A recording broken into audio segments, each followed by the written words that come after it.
কিন্তু আজব কথা কি জানেন, ইমামতি করতে গেলে ইমামের 1 মিনিট 30 সেকেন্ডের অনেক দাম আছে, যা পৃথিবীর আর কোন জায়গায় এই 30 সেকেন্ড 1 মিনিটের দাম নাই। কথা বলে ঠিক না বেটে? ইমাম সাহেবের 1 মিনিট 30 সেকেন্ডের বিরাট দাম।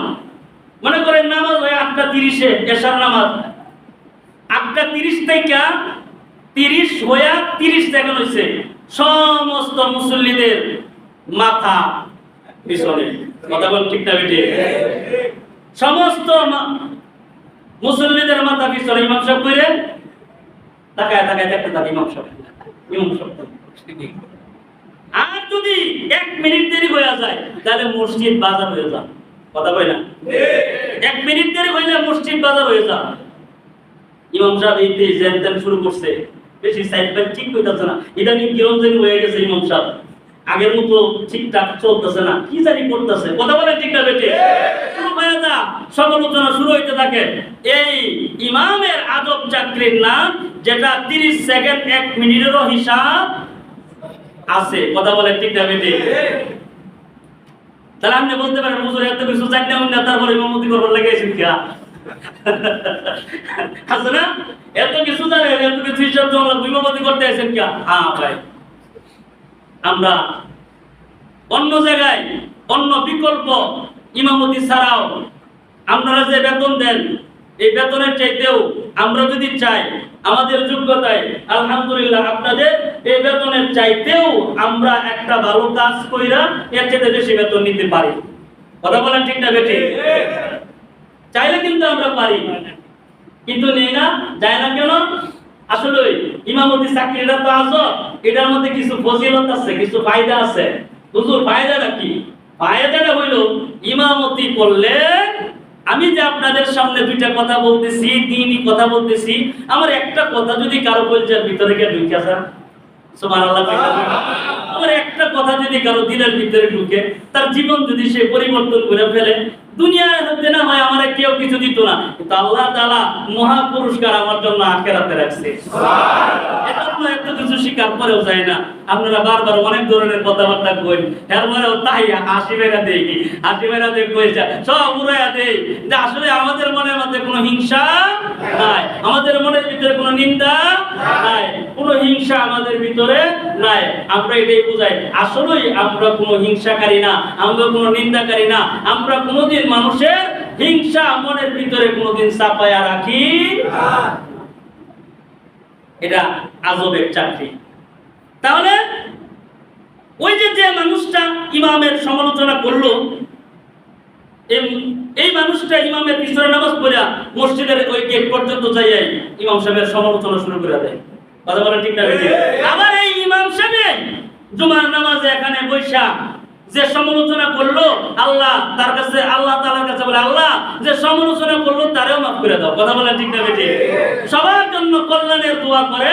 আর সমস্ত মানুষ তার বলা যাইতেছে না, কিছু মানুষ তারা ইমাম সাহেবের পিছনে নামাজ পড়া বাইরে গিয়ে সমালোচনা করতে যায়। কথা বলেন ঠিক না বেঠিক? তবে সবচেয়ে মজাদার সমালোচনা হলো ইমাম সাহেবের সমালোচনা করা। আগুনের একটা বৈশিষ্ট্য, আমরা যখন আগুনের মধ্যে এই আঙ্গুলটা দিব, দেওয়ার পরে আগুনে আমাদের এই আঙ্গুলটাই গ্রাস করবে। কথা বলেন ঠিক না বেঠিক? এই আঙ্গুলটাই গ্রাস করবে, এই আঙ্গুলটাই পড়বে। যদি হাত দেন তাহলে হাত পড়বে।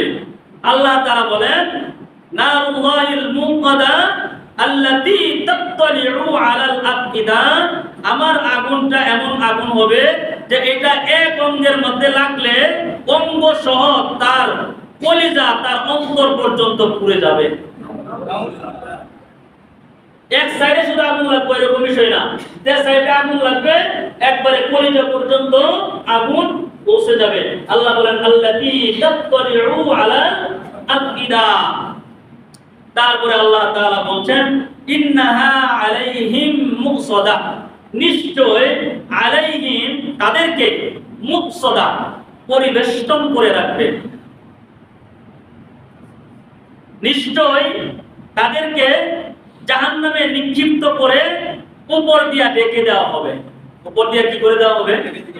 উপর দিয়ে ডেকে দেওয়া হবে, উপর দিয়ে ঢাকনা দিবে। জাহান্নামের উপরে ঢাকনা থাকবে, এই ঢাকনার নিচে এই হুতামা নামক জাহান্নামে এই 3 কিসিমের লোককে ফালায়া তারপরে আল্লাহ তাআলা জাহান্নামের উপরে ঢাকনা দিবে, যাতে করে তারা কোনো ছিদ্র না পায়, কোনো দরজা জানালা খোলা না পায়, তারা যেন এই হুতামা নামক জাহান্নামের ভিতর থেকে যাতে না বের হইতে পারে, এইভাবে এক জায়গায় আটকায়া তারপরে তাদেরকে আগুনে পোড়া হবে। নাউজুবিল্লাহ। ইন্নাহা আলাইহিম মুসাদা, তাদেরকে ডেকে দিবে আল্লাহ তাআলা। তারপরে আল্লাহ তাআলা বলেন ফি আমাদিন মুমাদ্দাদা, আল্লাহ তাআলা বলেন বিশাল বড় বড় স্তম্ভ, বিশাল বড় বড় পিলার, আগুনের পিলার। অন্যান্য মুফাসসিরিন کرام বলছেন লোহার পিলার, কেউ বলছেন আগুনের পিলার। এই বড় বড় স্তম্ভ পিলারের মধ্যে জাহান্নামীদেরকে বেঁধে আল্লাহ তাআলা শাস্তি দিবেন, যাতে করে নাড়াচাড়া না করতে পারে। এই হইল এই সূরার সরল তরজমা। কি তরজমা? এই সূরার সরল তরজমা বললাম। তাহলে আমরা শুরুতে আসি।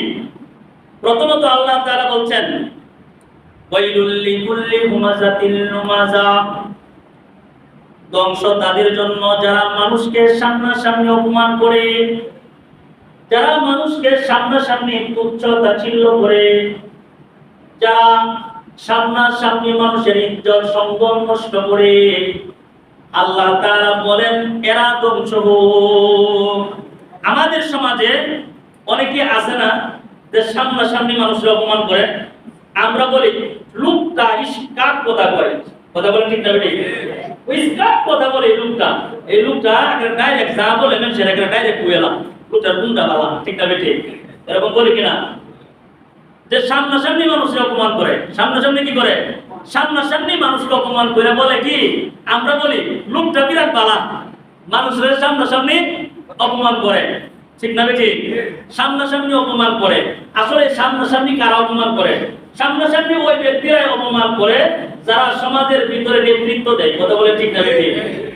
আসলে যারা নেতৃত্ব দেয় সমাজের ভিতরে, যাদের হ্যাডাম আছে, যাদের পাওয়ার আছে, এই পাওয়ারওয়ালা ব্যক্তিগুলা পরের ভিতরে পাওয়ার কাটাই ধরে না, পরে আইসা এরা একবারে মজলুম মানুষের উপরে এসে পাওয়ার কাটা, কথা বলে ঠিক না বেটি?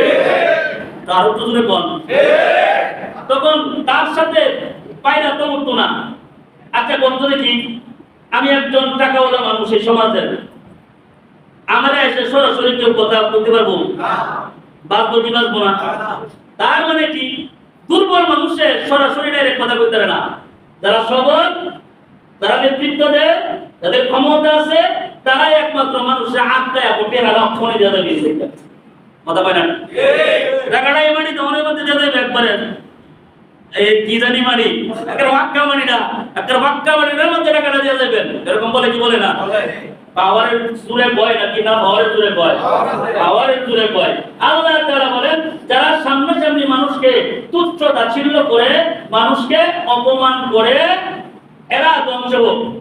তাহলে আমাদেরকে, আমাদের সমাজে যদিও এটা সত্য হয়, একজন মানুষকে সরাসরি তাকে অপমান করা যাবে না, সরাসরি মানুষকে বকাবকি করা যাবে না, সরাসরি মানুষকে তুচ্ছ তাচ্ছিল্য করা যাবে না। আল্লাহ তাআলা নিষেধ করছেন, আল্লাহ ধ্বংস, তাদের কথা বলছেন ধ্বংস, সাবধান, সামনাসামনি মানুষের তুচ্ছ তাচ্ছিল্য করবে না, অপমান করবে না। এখন মনে করেন একজন অপরাধ করছে, অপরাধ আপনি দেখছেন, এই অপরাধ দেখার পরে আপনি মানুষের সামনে তার এই অপরাধের কথা বলতে পারবেন না, কথা বলেন? মানুষের সামনে তার অপরাধের কথা বলতে পারবেন না। একজন মুমিন আর এক মুমিনের কাছে তার ইজ্জত, এটা সম্মান, তার কাছে আমানত। একজন মুমিনের তার সাহস নাই আর এক মুমিনের সম্মান নষ্ট করবে, কথা বলেন ঠিক না বেটি? একজন মুমিনের সম্মান, ইজ্জত আপনার কাছে আমানত। আপনি দেখছেন তার এই বদগুণ, আপনি দেখছেন, দেখার পরে সামনাসামনি তাকে বলবেন না, তাকে আড়ালে গিয়ে একবার বলবেন যে কাজটা তোমার দেখছি, কাজটা ঠিক না, পরিবর্তন করবো, ঠিক না বেটি? ইমাম সাহেব আপনার আজকে যে কামে দেখছি, এর লোকে কইলাম না, তাহলে আপনারই কইলাম, অতএব সাবধান হয়ে যান, এই কাজ আর করবেন না। ইমাম সাহেব ঠিক হইব কি হইব না? কথা কোন ঠিক না ঠিক? একজন কিন্তু ঠিক হয়ে যাবে, তো তাকে সরাসরি না বলে আলাদাভাবে বলা। আবার এমন একটা কাজ আপনি দেখছেন যে কাজটা আপনি মনে করতেছেন যে অপরাধী একটা কাজ দেখছেন যে সে কাজটা করতেছে, আপনার কাছে মনে হইছে যে কাজটা যে লোকটা করতেছে কাজটা ভালো না, এটা খুব খারাপ কাজ। আপনার কাছে মনে হইল কাজটা লোকটা করছে, কিন্তু আপনার কাছে মনে হইছে কাজটা খারাপ কাজ। এখন আপনার ধারণা হয়েছে লোকটার কাজটা ঠিক না, ধারণা হয়েছে কি কাজটা খারাপ। এই খারাপ কাজ এটাও মানুষের সাথে বলা যাবে না, ডাইরেক্টলি আয়েশা তাকে বলতে হবে। যেমন মনে করেন ধারণার বিষয়টা, আমরা একটা গল্প শুনছি অনেক আগে থেকে, যে এক সুর আরেকজন তাহাজ্জুদ পূজার বান্দা, এক সুর ওই পারে গিয়া চুরি করে রাতের বেলা ওই চুরি পুরি করছে, তার দেহের ভিতরে মাটি চাটি পড়ছে শরীরের ভিতরে, তো ওই আয়েশা চুরি করে ওই মাটি চাটি গুলা কইতাছে। আরেকজন তাহাজ্জুদ পূজার বইটা এই পারে আয়েশা সে ওযু করতেছে তাহাজ্জুদ করবার লাগা। এখন দেখে ওই সুরে ওই পারে থেকে মনে হইতাছে, মনে করছিলাম যে চুরিটা মনে আমি আল্লাহ রাতের বেলা করি, মনে যে না আমার মতো সুর আরেকটা আছে ওই যে ওই পারে দুইতাছে। এটা ওই সুরের ধারণা যে ওই পারে আছে, ওই মনে হয় চুরি কইরা এখন আমার মতো দৌড় করতেছে, শরীর দৌড় করতেছে। এই দিকটা তাহাজ্জুদ পূজার বান্দা সে তাহাজ্জুদের ওযু করার জন্য ওযু করতেছে আর ভাবতেছে ওই পারে আমার ভাই আমার মতো তাহাজ্জুদ পূজার, হেও তাহাজ্জুদ করবার লাগে ওযু করবার লাগে উঠছে। সুবহানাল্লাহ। তাহলে একজনের ধারণা যে সে মনে আমার মতো চুরি করতে উঠছে, আর তাহাজ্জুদ পূজারের ধারণা যে আমার মতো মনে তাহাজ্জুদ করবার লাগে উঠছে। এখন মনে করেন যে আপনি দেখছেন ওই ব্যক্তিকে, দেখার পরে আয়েশা যখন জিজ্ঞাসা করলেন তাহাজ্জুদ পূজার বান্দারে কি ব্যাপার আপনারা রাতের বেলা আপনার মধ্যে ধারণা হয়েছে যে আপনি মনে হয় হুজুর চুরি টুরি করবার লাগে উঠছে, হয়তো এই ব্যক্তি চুরি করবার লাগে উঠছে, আপনার ধারণাটা এরকম। সরাসরি আপনাকে যদি বলেন রাতের বেলা আপনি কেন লাগে উঠছিলেন চুরি টুরি করবার লাগে নাকি, তখন তিনি বলবেন না আমি তো আসলে চুরি করবার লাগে উঠি নাই, আমি তাহাজ্জুদের জন্য উঠছি, ওযু করছি। কথা বলেন ঠিক না বেটি? তো আপনার যে এই যে খারাপ একটা ধারণা ছিল, এই ধারণা থেকে আপনি মুক্ত হইলেন কিনা? জোরে আওয়াজ করে বলেন। আমার কথা বুঝতেছেন আপনারা? তাহলে আপনি এই ধারণা থেকে মুক্ত হইলেন যে না আসলে লোকটা চুরি করতে ওঠে নাই, তাহাজ্জুদ করতেই করছে। একজন মানুষকে সামনাসামনি তুচ্ছ-তাচ্ছিল্য অপমান করতে আল্লাহ তাআলা ধমক দিবেন, ধ্বংসের কথা বলছেন। আমরা একজন মানুষকে সামনাসামনি তুচ্ছ-তাচ্ছিল্য করতে অপমান করতে আমাদের ভালো লাগে, ঠিক না বেটি? আয়েশা কয় আজ তো হারি ভেঙে দিছি। কি হারি ভাঙছেন? আজ তো বমর ফাঁস করে দিছি, তার জীবনে যা আছে যে রড়না রড়াইছে সব কয়ে দিছি, হারি ফাটাই দিছি। কথা বলে ঠিক না বেটি? বইলা মজা পা আজকে ধরছি ধরে সামনাসামনি শেষ করে দিছি। আল্লাহ তাআলা বলছেন না, এটা কোনো মুমিনের কোনো বৈশিষ্ট্য এটা হতে পারে না। তাহলে সামনাসামনি এক নম্বরে মানুষকে কি করা যাবে না? তুচ্ছ-তাচ্ছিল্য করা যাবে না, সামনাসামনি মানুষকে অপমান করা যাবে না। এটা হলো এক নাম্বার। নাম্বার 2, আল্লাহ তাআলা বলছেন হুমাযাতিল লুমাযা, যারা মানুষকে পিছনে পিছনে সমালোচনা করে, মানুষের গীবত করে, চুগলখড়ি করে। অনেক মানুষ পিছনে পিছনে সমালোচনা করে মজা পায়। এই সমালোচনাটা করাটা সবার কাছে মজা লাগে। কথা বলে ঠিক না ঠিক? পিছনে গীবত করা এটা এমন কোনো ব্যক্তি নাই যে ব্যক্তির কাছে মজা লাগে না, সবার কাছে এটা খুব ভালো লাগে এটা করতে। সমালোচনা কইরাও তৃপ্তি পায়, মজা পায়। কিন্তু এটার মতো জঘন্যতম গুনাহ যদি মানুষ জানতো তাহলে সে কখনো কোনোদিন সমালোচনা করতো না, সে কখনো সমালোচনার কাছে দাঁড়িয়েও থাকতো না, এই গীবত সে করতো না।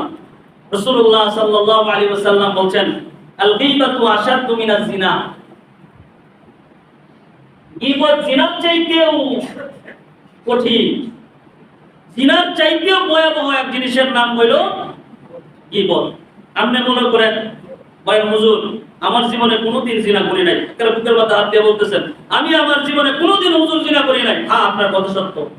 আপনি কোনোদিন নারী কেলেঙ্কারি করেন নাই, বুকে আপনি হাত দিয়ে বলতেছেন, হুজুর আমার জীবনে কোনোদিন জিনা করি নাই, অথচ আপনার অগোচরে প্রতিদিন আপনি জিনা করতেছেন। কথা বলেন ঠিক না বেঠিক? আপনার অগোচরে, আপনার অজান্তে আপনি প্রতিদিন এই জিনার চাইতেও জঘন্যতম গুনাহ আপনি করতেছেন, আপনি টের পাচ্ছেন না। একটা গীবত যে জিনিসটা, এটা জিনার চাইতেও কি ভয়ঙ্কর, জিনার চাইতেও খারাপ মানুষের সমালোচনা করা। প্রশ্ন আসতে পারে, হুজুর জিনার চাইতেও খারাপ কেমনে হয় গীবত? শুনেন, মানুষ জিনা করলে নিজেকে গুনাহগার মনে করে, মানুষ জিনা করলে নিজেকে অপরাধী মনে করে। কথা বলেন, আমি জিনা করছি, আমার ভিতরে একটা অনুভূতি আসে, অনুতপ্ত আসে, জিনা করছি, কাজটা আমি খারাপ করি নাই, নিজেকে অপরাধী মনে হয়, যে নিজের প্রতি মনে হয় জুলুম করছি, বারবার নিজের প্রতি অপরাধ, আল্লাহ তাআলার কাছে ক্ষমা চাই যে আল্লাহ আমি তো জিনা করছি, আমারে তুমি মাফ করে দাও, নিজেকে অপরাধী মনে করে। আর যে ব্যক্তি গীবত করলো, ওই ব্যক্তি গীবতকে, এই সমালোচনাকে কোনো গুনাহ মনে করলো না। কথা বলেন ঠিক না?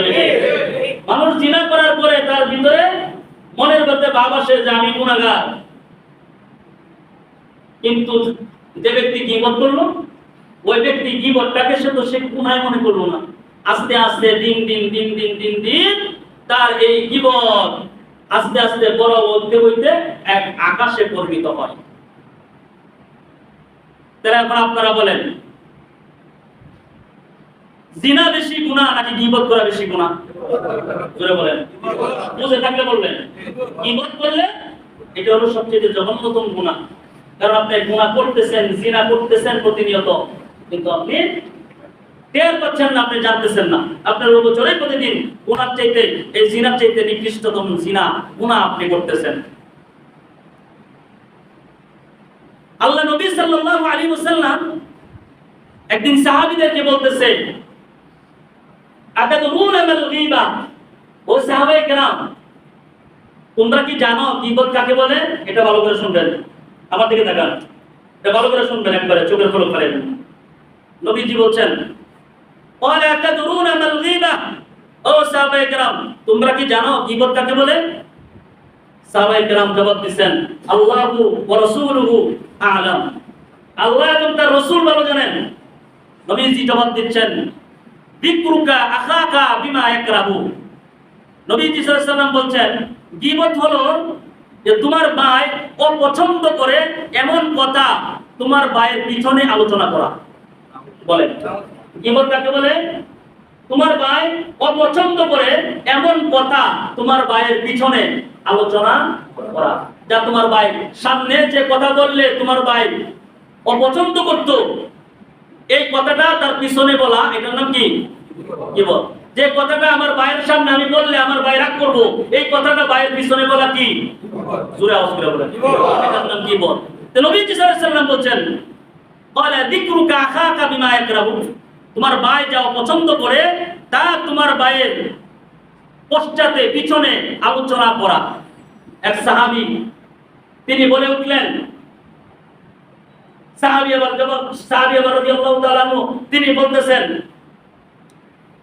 আবারাআইতা ইন কানা ফি আখি মা আকুল, ইয়া রাসূলুল্লাহ আমি যা বললাম তা যদি আমার ভাইয়ের মধ্যে থাকে, কথাটা সত্যই আমি যা বলছি কিন্তু আমার ভাইয়ের মধ্যে এটা আছে, এরকম যদি হয় তাহলে আপনি কি বলবেন?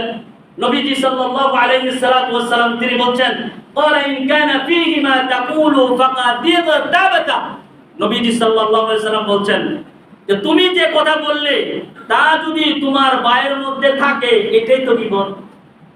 সুবহানাল্লাহ, সুবহানাল্লাহ। ক্বালা ইন কানা ফীহি মা তাকুলু ফাকাদ বাহাত্তা, নবীজি প্রথম বলছেন যে কথাটা তুমি বললা, এই কথাটা তোমার ভাইয়ের মধ্যে থাকলে এটার নাম গীবত, আর তুমি যে কথাটা বললে এই কথাটা যদি তোমার ভাইয়ের মধ্যে না থাকে এটার নাম অপবাদ। সুবহানাল্লাহ, সুবহানাল্লাহ। যে কথা তোমার ভাইয়ের ব্যাপারে বললে তোমার ভাইয়ের ভিতরে বদগুণ এটা আছে, তবে এটার নাম গীবত। আর এমন কথা বললে তোমার ভাইয়ের ব্যাপারে কিন্তু তোমার ভাই এই কাজ করে নাই, কিন্তু তুমি তোমার ভাইয়ের ব্যাপারে এমন কথা বলছো, এটার নাম কি? অপবাদ। তাহলে একটা হলো গীবত আর একটা হলো অপবাদ।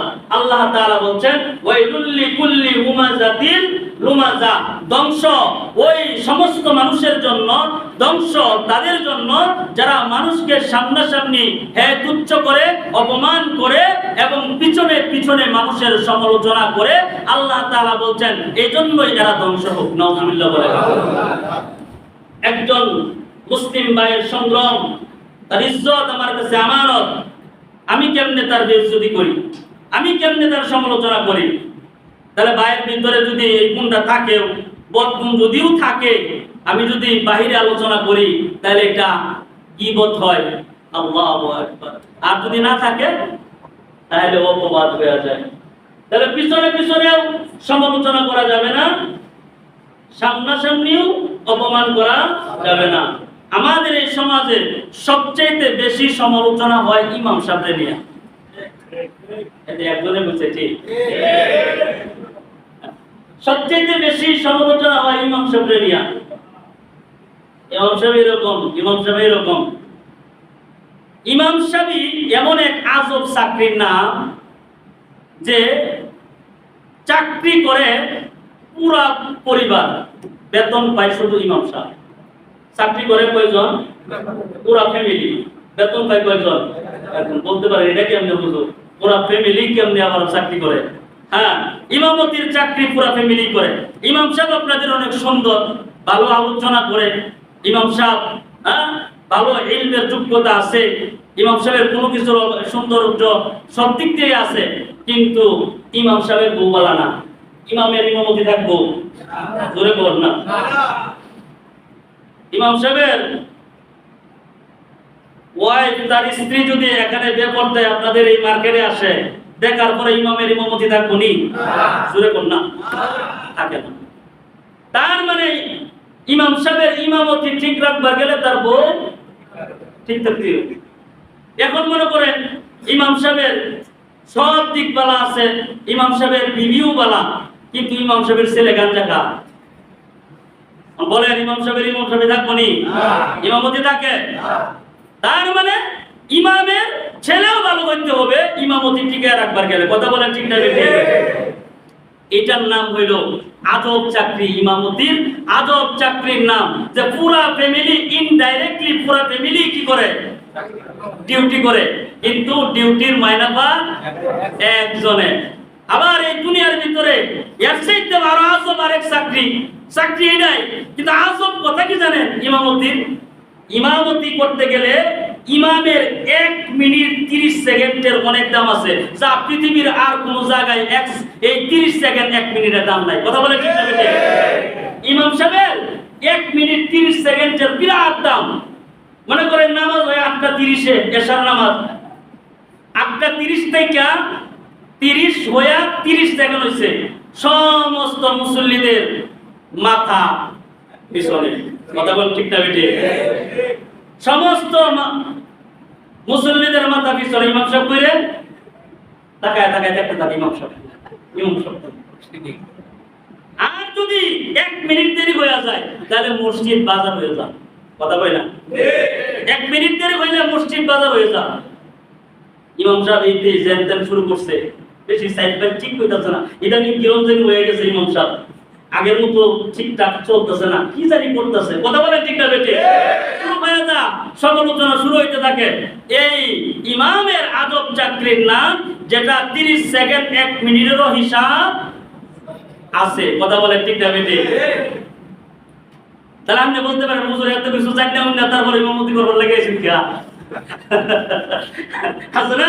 এত কিছু জানেন, এত কিছু হিসাব ইমামতি করতে আছেন কি? হ্যাঁ ভাই, আমরা অন্য জায়গায় অন্য বিকল্প ইমামতি ছাড়াও আপনারা যে বেতন দেন, এই বেতনের চাইতেও আমরা যদি চাই আমাদের যোগ্যতায়, আলহামদুলিল্লাহ আপনাদের এই বেতনের চাইতেও আমরা একটা ভালো কাজ কইরা এর চাইতে বেশি বেতন নিতে পারি। কথা বলেন ঠিক না বেটি? চাইলে কিন্তু আমরা পারি, কিন্তু নেই না, যায় না কেন? আসলে ইমামতি চাকরিটা তো আজব, এটার মধ্যে কিছু ফজিলত আছে, কিছু ফায়দা আছে। হুজুর ফায়দাটা কি? ফায়দাটা হইল ইমামতি করলে আমি যে আপনাদের সামনে দুইটা কথা বলতেছি, দ্বীনি কথা বলতেছি, আমার একটা কথা যদি কারো কলজার ভিতরে গিয়ে ঢুকে যায়, সুবহানাল্লাহ, আমার একটা কথা যদি কারো দিলের ভিতরে ঢুকে, তার জীবন যদি সে পরিবর্তন করে ফেলে, দুনিয়ায় হতে না হয় আমার কেউ কিছু দিত না, কিন্তু আল্লাহ তাআলা মহা পুরস্কার আমার জন্য আখিরাতে রাখছে। এজন্য এত কিছু স্বীকার করেও যায় না। আপনারা বারবার অনেক ধরনের কথাবার্তা কই, এরপরেও তাই হাসি মেরা দেই, হাসি মেরা দিয়ে কই যায়, সব উড়াইয়া দেই যে আসলে আমাদের মনের মধ্যে কোনো হিংসা নাই, আমাদের মনের ভিতরে কোনো নিন্দা নাই, কোনো হিংসা আমাদের ভিতরে নাই। আমরা এটাই বুঝাই, আসলেই আমরা কোনো হিংসাকারী না, আমরা কোনো নিন্দাকারী না, আমরা কোনোদিন মানুষের হিংসা মনের ভিতরে কোনোদিন চাপায়া রাখি না। এটা আজবের চাকরি। তাহলে ওই যে মানুষটা ইমামের সমালোচনা করলো, এই মানুষটা ইমামের পিছনে নামাজ পড়া মসজিদের ওই গেট পর্যন্ত যাইয়াই ইমাম সাহেবের সমালোচনা শুরু করে দেয়। কথা বলেন ঠিক না? আবার এই ইমাম সাহেব জুমার নামাজে এখানে বৈশা যে সমালোচনা করলো, আল্লাহ তার কাছে, আল্লাহ তাআলার কাছে বলে, আল্লাহ যে সমালোচনা করলো তারেও মাফ করে দাও। কথা বলেন ঠিক না? সবার জন্য কল্যাণের দোয়া করে। আর সমস্ত মানুষ তার বলা যাইতেছে না, কিছু কিছু মানুষ তারা ইমাম সাহেবের পিছনে নামাজ পড়া বাইরে গিয়ে সমালোচনা করতে যায়। কথা বলেন ঠিক না? তবে সবচেয়ে মজাদার সমালোচনা হলো ইমাম সাহেবের সমালোচনা করা। এমন সমালোচনা এটা দেখবেন কোন জায়গার ভিতরে সবচেয়ে একবারে বিদ্রোহী ভাবে সমালোচনা করে ইমাম সাহেব। কিন্তু আসলে কি এটা কি প্রযোজ্য ছিল? এটাই কি আপনাদের কাছ থেকে পাওয়া ছিল? না, এটা আপনাদের কাছ থেকে পাওয়া ছিল না। তাহলে পিছনে পিছনে মানুষের সমালোচনা, গীবত করা যাবে না। এজন্যই আল্লাহ রাসূল সাল্লাল্লাহু আলাইহি ওয়াসাল্লাম এই কথাটাই বলছেন যে গীবতকারী মানুষ, সমালোচনাকারী মানুষ কোন জাহান্নামে যাবে? হুতামা নামক জাহান্নামে তারা নিক্ষিপ্ত হবে। আল্লাহ তাআলা হুতামা নামক জাহান্নামে নিক্ষেপ করবে। তাহলে সমালোচনার এখান থেকে আমরা শিখব যে আমাদের জীবনে আমি আর কোনোদিন সমালোচনা করে জিনার গুনাহ আমার আমলনামায় আমরা নিব না। ইনশাআল্লাহ রাজি আছেন? ইনশাআল্লাহ বলেন হে আল্লাহ, হাত উঠান। হে আল্লাহ, আমাদের জীবনে আর কোনোদিন জানা সত্ত্বে সমালোচনা করব না, গীবত করব না, পরনিন্দা করব না। আপনারা একজন মানুষ আপনাকে অপমান করছে, বললাম না, একজন মানুষ আপনাকে অপমান করছে, হুমাজা সামনাসামনি অপমান করছে। আপনি দিন গণেন, দিন যায়, মাস আসে, আবার বছর আসে, মনে মনে চিন্তা করেন, তুই যে আমার আঘাতটা দিছস, অপমান করছস, এটা মনে রাখছি, একদিন এটা জবাব দিয়া দিব। এইভাবে যখন 3, 4 বছর, 5 বছর যায়, 6 বছর যায়, যেদিনই সুবিধা আসে ওই দিনকে একেবারে ভিতরে গিয়ে সাইজ করে দিয়ে কয়, আজ বাকারে হাড়ি বাতিল ভাঙিয়ে দিছি। কথা বলেন ঠিক না বেটি? হাড়ি বাতিল ভাঙিয়ে দিয়ে কয়, মনে আছে কি ওই যে 6 বছর আগে অপমান করছিলে, এটার বদলা। ঠিক না বেটি? মনে পড়ে যায় 6 বছর পরে, 6 বছর আগে যে আমার অপমান করছিলে, এটার বদলা এই যে আজ দিয়ে দিলাম। অথচ রাসূল সাল্লাল্লাহু আলাইহি ওয়াসাল্লাম বলছেন, তোমরা মনের ভিতরে কারো দুঃখ কষ্ট পুঁছে রেখো না। কেউ তোমাকে আঘাত দিয়েছে, কষ্ট দিয়েছে, এটা মনে রাখো না, তাকে সাথে সাথে মাফ করে দাও। সুবহানাল্লাহ। আল্লাহর নবী সাল্লাল্লাহু আলাইহি ওয়াসাল্লাম মসজিদের ভিতরে সাহাবীদেরকে দিক নির্দেশনা দিতেছেন, দিক নির্দেশনা দিচ্ছেন। দিক নির্দেশনার মাধ্যমে রাসূল সাল্লাল্লাহু আলাইহি ওয়াসাল্লাম বলে ফেললেন, ও সাহাবায়ে কেরাম, এখন এই মুহূর্তে মসজিদের ভিতরে একজন লোক ঢুকবে এবং এই জায়গায় আয়েশা বসবে, ওই লোকটা জান্নাতি। সুবহানাল্লাহ। আর একটু জোরে বলুন সুবহানাল্লাহ। এখন মসজিদে একজন লোক প্রবেশ করবে এবং এই লোকটা আয়েশা অমুক জায়গায় বসবে, ওই লোকটা জান্নাতি। সুবহানাল্লাহ। সাহাবায়ে কেরাম সকলের নজর মসজিদের দরজার দিকে তাকায় রয়েছে, কে ঢুকে? এমন সময় যে সাদ ইবনে আবি ওয়াক্কাস রাদিয়াল্লাহু তাআলা আনহু তিনি মসজিদের ভিতরে প্রবেশ করছেন। সুবহানাল্লাহ। আয়েশা নবীজি যেখানে জায়গা দেখাইছেন ওই জায়গায় বসে গেছেন। সুবহানাল্লাহ। সাহাবায়ে কেরামের আর বুঝতে বাকি রইল না যে জান্নাতি সাহাবী। আল্লাহ রাসূল তার ব্যাপারে বলছেন, আল্লাহ নবী সাল্লাল্লাহু আলাইহি ওয়াসাল্লাম এবার বললেন এই জায়গায় যে বসবে সে জান্নাতি। সাহাবায়ে কেরাম দেখলেন যে লোকটা এখানে বসেছে মানুষটা তো জান্নাতি, যেহেতু রাসূল বলেছেন সে জান্নাতি। এইভাবে রাসূল সাল্লাল্লাহু আলাইহি সাল্লাম 3 দিন পর্যন্ত 3 দিন বললেন যে আজকে এই যে মসজিদে একটা মানুষ এক্ষুনি মুহূর্তে প্রবেশ করবে এবং এই জায়গায় বসবে, লোকটা জান্নাতি। 3 দিন রাসূল বলছেন। 3 দিন রাসূল সাল্লাল্লাহু আলাইহি সাল্লাম বলার পরে দেখলেন ওই সাদ ইবনে আবি ওয়াক্কাস এই জায়গায় এসে বসে গেলেন। সুবহানাল্লাহ। সাদ ইবনে আবি ওয়াক্কাস যখন বসে গেলেন, সাহাবায়ে কেরামদের কৌতূহল জাগলো, মনের ভিতরে চিন্তা চেতনা আসলো। কি আমলের বিনিময়ে, কি আমলের কারণে রাসূলুল্লাহ সাল্লাল্লাহু আলাইহি ওয়াসাল্লাম সাদ ইবনে আবি ওয়াক্কাসকে জান্নাতি সার্টিফিকেট দিলেন? এক সাহাবী রাদিয়াল্লাহু তাআলা আনহু সাদ ইবনে আবি ওয়াক্কাস যখন মসজিদ থেকে নামাজ পড়ে যখন তিনি চলে যাইতেছিলেন, ওই সাদ ইবনে আবি ওয়াক্কাসের পিছনে আরেকজন সাহাবী পিছনে পিছনে হাঁটতেছেন। সুবহানাল্লাহ। পিছনে পিছনে হাঁটতেছেন। সাদ ইবনে আবি ওয়াক্কাস যখন তার ঘরের সামনে চলে আসলো, এই সাহাবী পিছন দিক থেকে গিয়া সাদ ইবনে আবি ওয়াক্কাসের সামনে দাঁড়াইলো। দাঁড়ায় বলতেছে, ও সাদ ইবনে আবি ওয়াক্কাস, আমি একজন মুসাফির মানুষ, আমি একজন মুসাফির মানুষ, তিনি ইলম তলব করার জন্য, তিনি ইলম শিক্ষার জন্য আমি এসেছি। আমি কোনো জায়গা পাইতেছি না, এজন্য আপনার কাছে এসেছি। সাদ ইবনে আবি ওয়াক্কাস বললেন, তুমি যেহেতু তিনি ইলম শিক্ষা করার জন্য এসেছো, তুমি যেহেতু ছাত্র তোরাবা, দূরে কোথাও যাওয়ার দরকার নাই, তুমি আমার এখানে থেকে যাও। সুবহানাল্লাহ। এই লোকের অবস্থান হইল, আল্লাহ রাসূল যেহেতু সাদ ইবনে আবি ওয়াক্কাসকে জান্নাতি সাহাবী বলেছেন, কি আমলের কারণে বলেছেন? ইয়া আমলটা তলব করার জন্য এই সাহাবী সাদ ইবনে আবি ওয়াক্কাসের বাড়িতে মেহমান হইলেন। দিনের বেলা সারা দিন সাদ ইবনে আবি ওয়াক্কাসকে ফলো করলেন, দেখলেন সাদ ইবনে আবি ওয়াক্কাসের কোন আমল কি তার চোখে ধরা খায় কিনা দেখে না, কোন অন্য কোন আমল, কোন বেশি কোন আমল তার ভিতরে ধরা খায় না।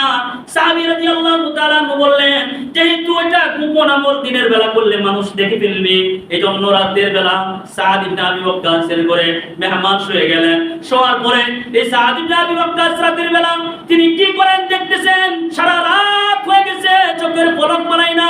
সাদ ইবনে আবি ওয়াক্কাস রাতের বেলা কি আমল করে, আমল দেখার জন্য। কিন্তু আশ্চর্য হইল, এশার নামাজের পরে সাদ ইবনে আবি ওয়াক্কাস রাদিয়াল্লাহু তাআলা আনহু এসে তার বিছানায় ঘুমিয়ে গেলেন। আবার যখন ফজরের আযান হইল, সাদ ইবনে আবি ওয়াক্কাস রাদিয়াল্লাহু তাআলা উঠলেন। কিন্তু সাহাবী মনে মনে ধারণা করলেন হয়তো সে তাহাজ্জুদের নামাজে উঠবে, তাহাজ্জুদের নামাজে উঠে হয়তো কোনো গোপন আমল করবে, আমি দেখব। সাহাবী মনে মনে ভাবলেন, সে তো রাতে তাহাজ্জুদের নামাজ পড়ে না, আমি তো তাহাজ্জুদের নামাজ পড়ি, আল্লাহ পাক বলেন আমি তো তার চাইতে বেশি আমল করি। সে তো তাহাজ্জুদ পড়লো না, সে শুধু এশার নামাজ পড়ে আবার ফজর পড়লো, তাহাজ্জুদ তো পড়লো না, কারণ কি? এভাবে 3 দিন চলে গেল, দেখলো যে কোনো বাড়তি আমল তার মাঝে পাওয়া যায় না। সাদ ইবনে আবি ওয়াক্কাস রাদিয়াল্লাহু তাআলা আনহুকে সাহাবী ডেকে বললেন, ও সাদ ইবনে আবি ওয়াক্কাস, আমি তোমাকে বলেছি আমি মুসাফির মানুষ, আমি কিন্তু মুসাফির মানুষ নয়। তুমি তো জানো না ওই দিন যেদিন তুমি মসজিদে প্রবেশ করেছিলে, যেদিন তোমার বাড়িতে এসেছি, সেই দিন রাসূলুল্লাহ সাল্লাল্লাহু আলাইহি ওয়াসাল্লাম তিনি বলেছেন, এই মাত্র যে এই মসজিদে প্রথম যে ঢুকবে এবং এই জায়গায় এসে বসবে সে জান্নাতি সাহাবী। এটা 3 দিন রাসূল বলেছেন তোমার ব্যাপারে, তুমি জান্নাতি সাহাবী। কিন্তু তুমি কি কারণে জান্নাতি সাহাবী হইলা? তোমার কি আমল? এই আমলগুলো দেখার জন্য, ফলো করার জন্য, জীবনে বাস্তবায়ন করার জন্য তোমার বাড়িতে এসেছি। কিন্তু এই 3 দিনের মধ্যে আমি তোমার কোনো বাড়তি আমল পাই নাই। কি কারণে রাসূলুল্লাহ সাল্লাল্লাহু আলাইহি ওয়াসাল্লাম তোমাকে জান্নাতের সার্টিফিকেট দিলেন বুঝলাম না, কি এমন আমল করেন? সাহাবী সাদ ইবনে আবি ওয়াক্কাস রাদিয়াল্লাহু তাআলা বলেন, আমার জানার মধ্যে আমার কোনো এমন কোনো গোপন আমল নেই যে আমলের কারণে আল্লাহ রাসূল সাল্লাল্লাহু আলাইহি ওয়াসাল্লাম আমাকে জান্নাতের সার্টিফিকেট দিবেন। তবে হ্যাঁ, আমার একটা আমল আছে, ছোট্ট আমল। এটা হচ্ছে রাতের বেলা যখন আমি বিছানায় যাই, বিছানায় বসার পরে আমি আমার দুটো হাত আসমানের দিকে উঠায়া রাতের বেলা আমি আমার মাশউকের সাথে কথা বলি, আল্লাহ আজকে আমাকে দিনের আলোতে যারা আমাকে কষ্ট দিয়েছে, আঘাত দিয়েছে, রাতের আধারে আমাকে যারা কষ্ট দিয়েছে, আঘাত দিয়েছে, আল্লাহ এই কুমারীর আগ মুহূর্তে আমি সকলকে ক্ষমা করে দিলাম। হয়তো এই আমলের কারণে আল্লাহ তাআলা, আল্লাহ রাসূল আমাকে জান্নাতের সার্টিফিকেট দিয়েছেন। সাহাবীর বুঝতে বাকি রইল না, তিনি নবীজির দরবারে গেলেন এবং এবং নবীজিকে বললেন, ইয়া রাসূলুল্লাহ, সব কিছু পুরা বলার পর রাসূলুল্লাহ সাল্লাল্লাহু আলাইহি সাল্লাম বলছেন, হ্যাঁ সাহাবী যে বলেছে ঠিকই বলেছে, তার একটা ছোট্ট আমল, এই ছোট্ট আমল যদি কারো জীবনে কেউ যদি ছোট্ট আমলটা বাস্তবায়ন করতে পারে, সাআদ ইবনে আবি ওয়াক্কাস যেমন জান্নাতি, সেও ছোট্ট আমল করে আল্লাহর জান্নাতে চলে যাবে। তাহলে ছোট্ট একটা আমল মানুষকে ক্ষমা করে দেওয়া, মনের ভিতরে কোনো কষ্ট না রাখা, মনের ভিতরে কোনো দুশ্মনী না রাখা, আমাকে আঘাত দিয়েছো, এই আঘাতটা আমি তোমাকে ফেরত দেবো, এমন অবস্থান মনের ভিতরে না তৈরি করা। নিজে সকলকে রাতের বেলা ঘুমানোর আগে যদি মানুষ সকলকে ক্ষমা করে দেয়, এটা হয় সুন্দর দিল। আর এই সুন্দর দিলটাকে আল্লাহ জান্নাত দান করবে। সুন্দর একটা দিল, তা মানুষকে ক্ষমা করে দেওয়া। তাহলে আসলে সমালোচনা নয়, গীবত নয়, মানুষকে ক্ষমা করে দেওয়া। তারপরে রাসূলুল্লাহ সাল্লাল্লাহু আলাইহি সাল্লাতু ওয়াস সালামের বাণী, রাসূলুল্লাহ সাল্লাল্লাহু আলাইহি সাল্লাম বলছেন, দেখো তোমরা এই জিনিসগুলো থেকে দূরে থাকবে, কারণ যারা সমালোচনাকারী, যারা সামনাসামনি মানুষকে আক্রমণকারী, এরা কখনো জান্নাতে যেতে পারবে না, এরা হুতামা নামক জাহান্নামে নিক্ষেপ করা হবে। নাউজুবিল্লাহ বলেন। তারপরে আল্লাহ রাব্বুল আলামিন বলেন, আল্লাযী জামা'a মালাহু ওয়া আদ্দাদা, যারা মাল জমা করে এবং বারবার গণনা করে রাখে। আচ্ছা, যারা মাল জমা করে এবং গণনা করে রাখে, এদেরকে আমাদের ভাষায় বলি বকিল, কৃপণ। এরা মনে করে যে মাল আমি জমাইছি, এই মাল কোনোদিন আমার হাত তুচ্ছা হবে না, আমার হাত থেকে যাবে না। আসলে যে মাল সে জমা করছে, এই মাল তার থাকবে, কবরে যাবে।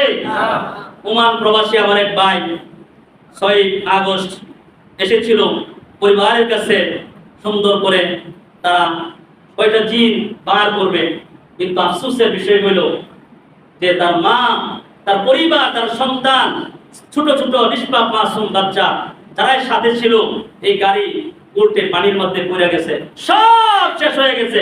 ওমান প্রবাসীকে দেখলাম কত হাই সোসাইটি নিয়ে বের হয়েছিল, দেখাবে আমার শান, আমার হাকিকত দেখাবে, কিন্তু আসলে দেখা হইল না, সবাই পানিতেই চলে গেল, মরে গেল। হায় আফসোস, এই সম্পদ আপনি আমার থাকার জিনিস না। এজন্য যত মাল আপনি পাবেন, আল্লাহর রাস্তায় মাল শুধু আল্লাহর রাস্তায় দিতে থাকবেন, আল্লাহ বাড়ায় দিতে থাকবেন। সুবহানাল্লাহ বলেন। মাল যে যত বেশি দান করে, আল্লাহ তাআলা তার মালের মধ্যে বরকত তত বেশি দান করে। সুবহানাল্লাহ। যাকাত অর্থ কি আপনারা জানেন? বৃদ্ধি হওয়া। যাকাত অর্থ কি? মানুষ এরা মনে করে যে যারা জাহান্নামী, হুতামা নামক জাহান্নামে যারা থাকবে, এরা মনে করে মালের যাকাত দিলে মাল কমে, এজন্য বারবার বলে যে কমে গেল কিনা। মাল দিলে যাকাত এটা কমে যা। আসলে আমরা দেখতেছি বাহ্যিকভাবে যে মাল টাকা পয়সা দিলে খরচ করলে কমে, কিন্তু আর্থিকভাবে মাল কমে না, বাড়ে। সুবহানাল্লাহ বলেন। মনে করেন আপনার একটা বড়ই গাছ আছে, আমরা দেখতাম যখন বড়ইয়ের মৌসুম আসে, আমাদের একটা গাছ আছে বড়ই গাছ, প্রতি বছরই ফল দেয়। একটা বড়ই গাছ, বড়ই দেওয়ার পরে গাছটারে কি আগের মতো রাখে নাকি কাটে? হ্যাঁ, ডালগুলো কাটে কি কাটে না? যদি জিজ্ঞেস করা হয়, ভাই বড়ই খাইলেন, খাই কামড়া কেল্লাই করলেন, গাছটারে নিয়ে কেটে চালাইলেন, গাছটা কি ভালো করছেন? লোকটা জবাব দেয়, ভাই গাছ কাটি না, গাছ বাড়ায়। সুবহানাল্লাহ। আজকে গাছ কাটা দিছি, সামনের বছর এর চাইতে বেশি ফল ধরবে। কথা বলা ঠিক না বেটি? এজন্য তো কাটা বানানো হয়। হ্যাঁ, আপনি মাল দিবেন, আপনি বাহ্যিকভাবে দেখতেছেন কমতেছে, বড়ই গাছ দেখতেছেন যে খারাপ কাজ করতেছে, কিন্তু আর্থিকভাবে বড়ই সামনের বছর বৃদ্ধি হয়। ঠিক যখন মানুষ যাকাত দেয়, তখন এটা দেখতে দেখা যায় কমে গেছে, কিন্তু আল্লাহ এটাকে দ্বিগুণ করতে করতে বাড়ায় দেয়। সুবহানাল্লাহ। সুবহানাল্লাহ বলতেন না? তাহলে মাল, এই মাল আপনার না। আনফিকু মিম্মা রাযাকনাকুম, আল্লাহ বলেন আমার দেওয়া মাল আমার রাস্তায় দিবা, বেশি বেশি দান করবেন। মাল গোনার দরকার নাই, মাল রাখবেন, আল্লাহ দিবেন, আর শুধু হাদিয়া হিসাবে মানুষকে দিতে থাকবেন। একজন আসছে তাকে দিবেন, কাকে কখনো খালি হাতে ফিরিয়ে দিবেন না। রাসূল সাল্লাল্লাহু আলাইহি সাল্লাম বলেন যে বকিল হচ্ছে আল্লাহ থেকেও দূরে। যারা বকিল এরা আল্লাহর দুশমন। এরা কি? কোন মানুষ আল্লাহর দুশমন? রাসূল সাল্লাল্লাহু আলাইহি সাল্লাম বলেন, আস-সাখিয়্যু কারীবুন আহাব্বু ইলাল্লাহ। কারণ যারা দানশীল ব্যক্তি, আস-সাখিয়্যু কারীবুম মিনাল্লাহ, তারা আল্লাহর খুব কাছাকাছি। সুবহানাল্লাহ। আরেকটু জোরে বলেন সুবহানাল্লাহ। কারীবুম মিনান নাস, এরা মানুষের আরো বেশি কাছাকাছি। সুবহানাল্লাহ। এরা মানুষেরও কাছাকাছি, মানুষের অন্তরের কাছাকাছি। কারীবুম মিনাল জান্নাহ, এরা জান্নাতেরও কাছাকাছি। সুবহানাল্লাহ। বাঈদুম মিনান নার, এবং জাহান্নাম থেকে অনেক দূরে থাকে। দানশীল ব্যক্তি সে জাহান্নাম থেকে অনেক দূরে থাকে, জান্নাত কাছে থাকে, আল্লাহ কাছে থাকে, মানুষ তার কাছে থাকে। দেখবেন দানশীল ব্যক্তির আশেপাশে মানুষ জমাই থাকে। সুবহানাল্লাহ। আর জোরে বলেন সুবহানাল্লাহ। বাঈদুম মিনাল্লাহ, বাঈদুম মিনান নাস, বাঈদুম মিনাল জান্নাহ। আর যারা বখিল, যারা কৃপণ, এরা আল্লাহ থেকে দূরে, এরা মানুষ থেকে দূরে, এরা জান্নাত থেকে দূরে। কে বলছেন? আল্লাহ রাসূল সাল্লাল্লাহু আলাইহি ওয়াসাল্লাম। বখিলি করা যাবে না, কৃপণতা করা যাবে না। রাসূলুল্লাহ সাল্লাল্লাহু আলাইহি ওয়াসাল্লাম বলছেন, জাহিলুন সাখিয়ুন আহাব্বু ইলাল্লাহ আল আবিদিল বখিল। নবীজি সাল্লাল্লাহু আলাইহি ওয়াসাল্লাম বলেন, একজন ব্যক্তি মূর্খ, জাহিলুন সাখিয়ুন, একজন মানুষ মূর্খ, জাহেল, কিচ্ছু জানে না, তার ইবাদতে তো বেশি নাই, তার তাহাজ্জুদ নাই, তার ৫ ওয়াক্ত নামাজ নাই, কিচ্ছু নাই, কিন্তু তার হাত বড়। তার হাত কি? তার হাত অনেক বড়। মানুষ তার কাছে আসলে খালি হাতে ফেরত যায় না। রাসূল সাল্লাল্লাহু আলাইহি ওয়াসাল্লাম বলছেন, আরেকজন ব্যক্তি যার তাহাজ্জুদ আছে, যার ৫ ওয়াক্ত নামাজ আছে, যার যার কোরআন তেলাওয়াত আছে, যার জিকির আছে, যার বিভিন্ন ইবাদত তার আমলনামায় আছে, কিন্তু তার হাত থেকে এক ফোঁটা পানিও করে না। বকিল, বুঝলেন তো? এক ফোঁটা পানিও তার হাত থেকে নিচে পড়ে না। রাসূল সাল্লাল্লাহু আলাইহি ওয়াসাল্লাম বলছেন যে এই বকিলের ইবাদতের চাইতে ওই দানশীল ব্যক্তি আল্লাহ তাআলার কাছে বেশি পছন্দের। সুবহানাল্লাহ।